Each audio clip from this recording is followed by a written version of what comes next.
یہ ویڈیو ہمارے معاشرے میں بڑھتے ہوئے ایک بھیانک پہلو پر مبنی ہے۔ آپ اس کو لازمی دیکھیں اور آگے بھی ضرور شیئر کریں۔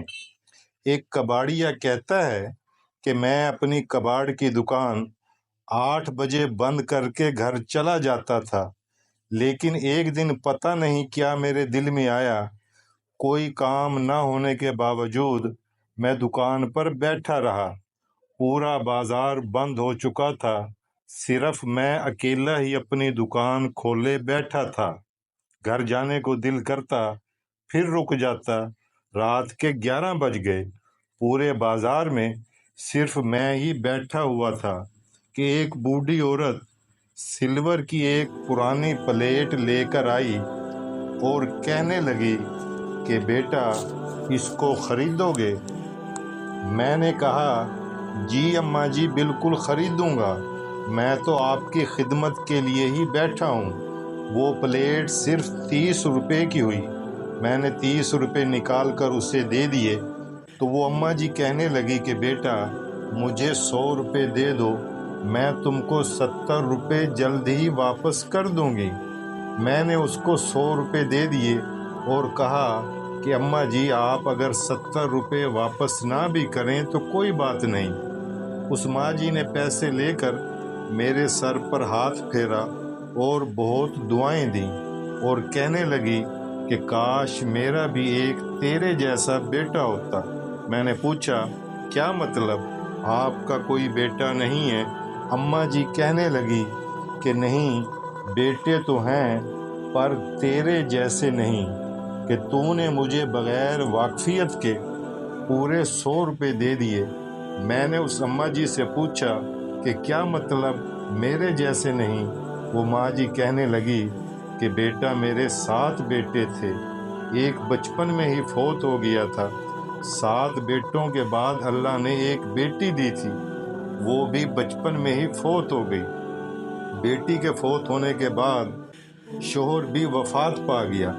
میں نے اکیلے 6 بیٹوں کی پرورش کی۔ سب سے چھوٹے بیٹے کا ایکسیڈنٹ ہو گیا تھا، وہ دونوں ٹانگوں سے معذور ہو گیا تھا، وہ پڑھ نہ سکا۔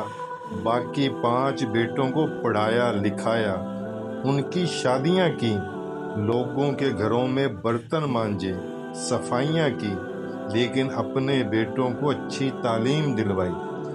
وہ بیٹے شادی کے بعد الگ الگ رہنے لگے، وہ مختلف کام کرتے ہیں۔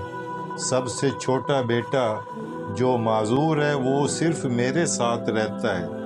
5 بیٹے مجھے ملنے تک نہیں آتے، نہ ہی اپنے معذور بھائی کا حال پوچھتے ہیں۔ اگر کبھی کبھی میں محبت کی ماری ان کے گھر چلی جاؤں تو مجھے ایک ٹائم کی روٹی تک نہیں کھلاتے، کہتے ہیں کہ ہمارے گھر نہ آیا کر، ہم تجھ کو کچھ نہیں دے سکتے۔ بیٹا آج میرے پاس کھانے کے لیے کچھ نہیں تھا، میں نے تو برداشت کر لیا، لیکن مجھ سے اپنے معذور بیٹے کی بھوک نہیں دیکھی جا رہی تھی، تو میں یہ پلیٹ بیچنے رات کو اس لیے آئی کہ کوئی مجھے پلیٹ بیچتے دیکھے نہ۔ 100 روپے اس لیے آپ سے مانگے کہ صبح کچھ ناشتے کے لیے دودھ اور رس لے لوں گی۔ وہ دکاندار کہتا ہے کہ اس ماں جی کی بات سن کر میں تڑپ گیا اور میں نے مزید اس کو کچھ رقم دی اور اس کو کہا کہ ماں جی میں آپ کا ہی بیٹا ہوں، جب بھی آپ کو ضرورت ہو آپ میرے پاس آ جایا کرو۔ وہ ماں جی دعائیں دیتی ہوئی چلی گئی۔ پھر مجھے رات 11 بجے تک بغیر کسی کام کے دکان کھلی رکھنے کی وجہ سمجھ میں آ گئی کہ یہ سب صرف میرے اللہ نے مجھ سے کروایا ہے۔ اللہ صرف اس ماں جی کے انتظار میں مجھے اپنی دکان کھلی رکھوانا چاہتا تھا۔ بیٹے ایسا کیوں کرتے ہیں؟ اس تعلیم پر لعنت ہے جو ماں باپ کی قدر نہ سکھا سکے۔ معاشرے سے احساس بالکل ختم ہوتا جا رہا ہے۔ جس ماں نے 6 بیٹوں کو پڑھایا ہو، ان کو مشکل حالات میں جوان کیا ہو، ان کی شادیاں کی ہوں تو وہ بیٹے ماں کو بڑھاپے میں ایک وقت کی روٹی نہ کھلا سکے۔ لعنت ہے ایسے بیٹوں پر۔ اللہ کے نبی نے ارشاد فرمایا، اگر تمہارے ماں باپ کافر ہی کیوں نہ ہوں پھر بھی تم ان کا ادب کرو، ان کا ہر حکم مانو، ماں سوائے اس کے اگر وہ تمہیں شرک کرنے کا کہیں۔ اس کے علاوہ ان کی ہر بات پر اپنا سر جھکا دو۔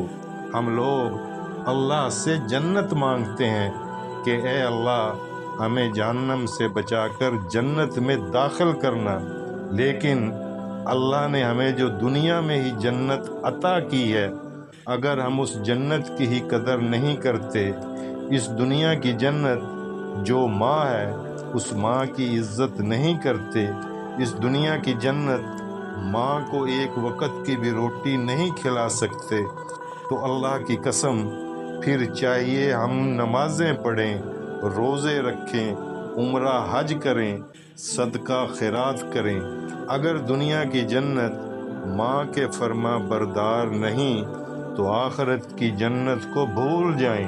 خدارا ماں باپ کی عزت کریں، انہیں بڑھاپے میں دھکے کھانے پر مجبور نہ کریں۔ بات اچھی لگی ہو تو اس کو آگے بھی شیئر کریں، تاکہ اگر کوئی ماں باپ کا نافرمان ہے تو اس ویڈیو کو دیکھ کر شاید وہ توبہ کر لے اور میری اور آپ کی بخشش کا بھی ذریعہ بن جائے۔